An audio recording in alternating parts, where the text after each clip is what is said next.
তোমরা আগে দেখেছিলে এই ব্রাইডটির আমি পুরো মেকআপ করার পরে আমি মুছে দিয়েছিলাম। দেখো অবস্থাটা কি, কেন করেছিলাম, কি জন্য করেছিলাম, অনেকে কোয়ারি করেছো। তো আজকে সেই ভিডিওটা নিয়ে এলাম। আমার অবস্থা দেখে বুঝতে পারছো যে কি পরিমাণে গরম ছিল, আর আমার ফেস এবং হ্যান্ড দেখে আরও বুঝতে পারছো যে কতটা কালো পড়ে গেছিলাম। যাই হোক, আমরা লোকেশানে পৌঁছে গেছিলাম। লোকেশানে যেখানে ওর এটা খুবই সুন্দর ছিল ডেকোরেশনটা। বাইরে একটা মন্দির ছিল বেশ সুন্দর গ্রামের, এবং সামনে এই ডেকোরেশন ছিল।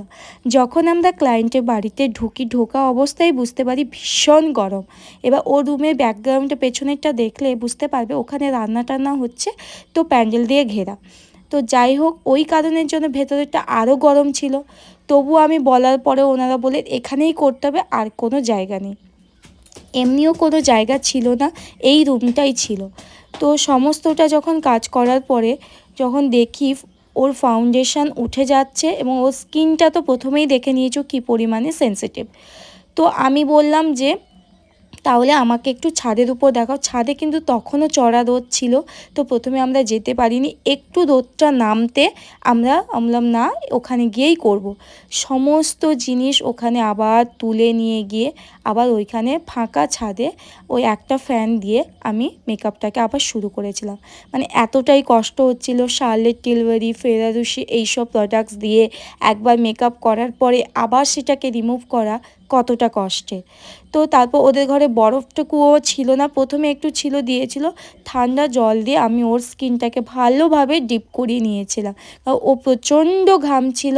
সবথেকে বড় কথা, ও যে স্কিনের যে প্রবলেম, ওই স্কিনের যে প্রবলেমের কারণে মেকআপ একদমই বসতে চাইছিল না। তো কোনো রকমের ঠান্ডা যতক্ষণ ওয়েদার একটু না পাবে ততক্ষণ মেকআপ যদি একবার বসে যায় আর সেটা রিমুভ হবে না। কিন্তু মেকআপ বসার সময় যদি প্রবলেম হয় তাহলেই সমস্যা। তো আমরা যথেষ্ট পরিমাণে ট্রাই করে ওর মেকআপটা আমি বসানোর চেষ্টা করেছি, এবং আফটার রেজাল্টটা তোমরাও দেখেছো, খুবই সুন্দর এসছে।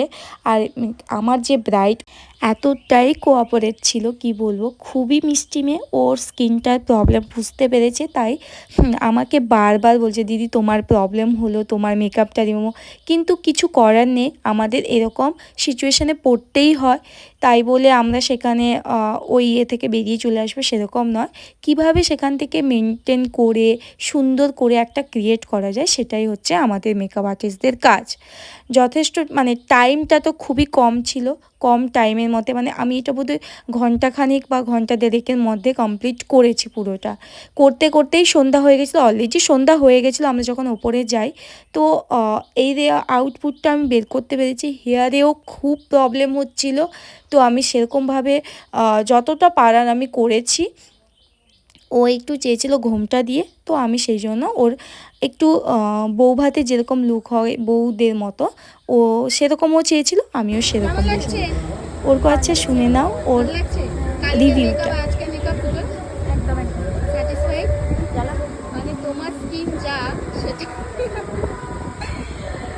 হ্যাঁ, তার উপরে সেটা নিয়ে স্যাটিসফাইড।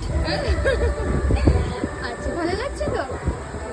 প্রবলেম আমাদের মেকআপ আর্টিস্টদের মধ্যে সবার কম বেশি হয়ে থাকে, কিন্তু ক্লায়েন্ট, ব্রাইড এরা যদি ভালো হয় বা এরা যদি অ্যাডজাস্ট করে, সত্যি আমাদেরও খুব ভালো লাগে।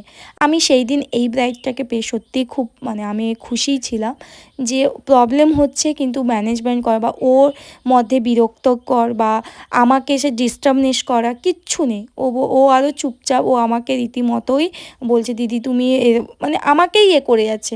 যাই হোক, ওর স্পেশাল ডে যাতে নষ্ট না হয় সেই কারণের জন্য আমি যতটা পেরেছি করেছি। রিভিউটা তোমরা শুনে নিলে, আশা করি তোমরা লুকটা দেখে বলো কেমন লাগছে লুকটা।